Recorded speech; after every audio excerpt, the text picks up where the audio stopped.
who has been so concerned about governance. And, well, we've had how many months of your friend now? As you said, the president is your friend. Can you give us like a 5-minute analysis of what's going on and what your views are on that? My view is that he's severely challenged because he has a legitimacy crisis. You can't. Oh, you think that's what it is? Oh yes, you can't govern without legitimacy. You can't. You know. So so if he wins the case, you think he'll govern better? It depends on whether. Look at the concept of legitimacy and how legitimacy crystallizes. I went out of my way to discuss it in a press briefing a few weeks ago. One of the best conversations around legitimacy is offered by an American political sociologist called Seymour Martin Lipset in the book The First New Nation. And he engages that subject. Okay, the ballot will give you legitimacy. Okay. If you win it and people perceive that you win the ballot. But then you earn legitimacy every day. Every day that you act in the interest. You earn or lose, actually. You earn or lose legitimacy. Yes. Every day.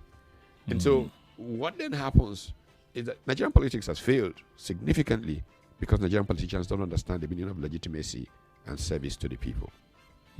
They, in thinking that politics is about grab, run. And run with it. Why am I hearing this for the second time? Oh my God. They forget that politics is about get and serve the people. Nigeria should not be where it is in the world today, but because politicians who don't understand the meaning of politics. Nigeria is the poverty capital of the world. I'm just sharing with you before we came on air, the first chapter of the new book I'm writing. Okay. And that's the emphasis. The central issue of my adult intellectual life has been on poverty, inequality, and why man is where man is. Yes. And in pursuit of that, I have gone through countries. You know, in those days, I just hear that, oh, this country has made progress with pension reform. I just pack my bag and head to that country and spend a few weeks there. Just wandering around the world, trying to understand, why did these people get it right? Why did Nigeria fail? Where these people got it right? This is what I've done for literally 40 years. And I can tell you that Nigerian politicians are the reason Nigeria is crippled. Because they don't get it. They don't understand service, legitimacy. And because they don't understand that, they think that politics is about going to be a big man and to have motorcades following you and to make a little luxurious cars and so on. It's nonsense. That's not what it's about. You know, I look at the Asian countries that have turned things around. Look at how things changed. Look at how leadership affected culture, the values. Look, you cannot have prosperity, you cannot have progress where, first and foremost, you don't have strong institutions. And secondly, you don't have values. But can't we say this is the kind of country that he inherited? It's only been there for a few months. No, I'm talking about him. I'm talking about Nigeria. Yeah, but I'd like to know about him. That in the context, you know, yes. In the context, yes, it is worsened by a legitimacy crisis. You know, does legitimacy have to do with taking decisions that... Okay, let me tell you why legitimacy is so important. Yes. It's about implementation. Okay. Policy implementation. Back when I was in grad school in the late 70s, there was a chap at the University of California, Berkeley, called Jeffrey Pressman. Yes. Jeff Pressman wrote a book titled Implementation. One of the things that fascinated me the most about Pressman's thinking was, he says, policy is not about fixing things like, okay, a road. You do a road from Tafawa Balewa Square to VI. Good, nice asphalt road. That's not policy. You've not implemented. What your policy, what your idea was, what set you to do that road, is to change behavior of how people go from TBS to VI. If you tie that massive road, it's lovely, and people decide that Ogun or one god or something says they should not move for that, yeah. So they go through the bush to still come to VI. Policy has failed.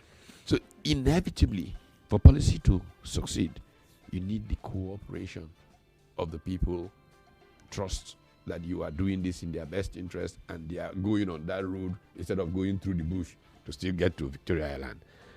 And so when you don't have legitimacy, many people don't think that you exist in their interest, And like I said, you earn it every day.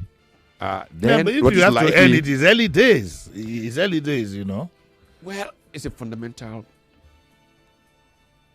if you will, schism. Okay, with the let's sense of legitimacy. let's go down to specifics. Right. You know, being a professor, you like going. But I ought to hit bullseye.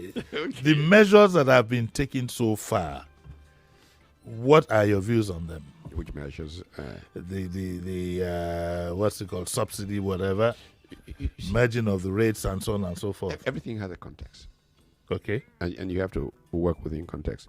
The idea of petroleum subsidy, is something that I have Yes. opposed for more Donkey than years. 20-something Yes. years.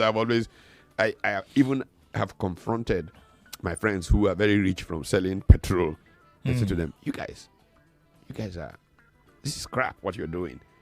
Everybody knows everywhere in the world that petrol is the ultimate commodity business. Nobody gets rich selling petrol.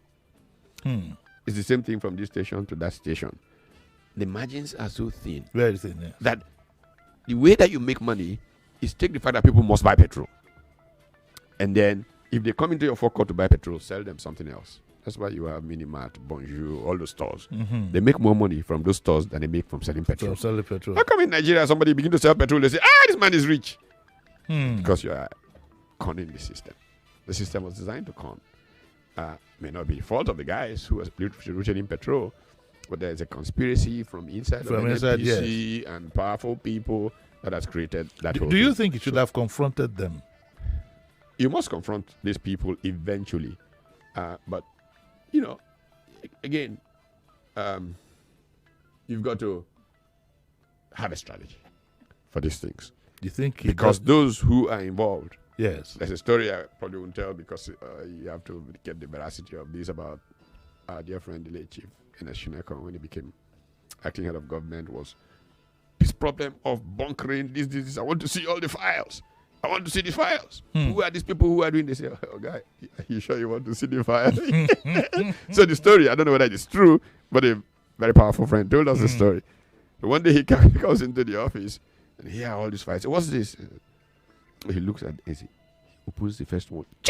He closes the one. Opens the second one. He just ties everything and says, who are the people who brought this thing to my office? I think I know who was involved in that. But he's so rest in peace now. Our good friend.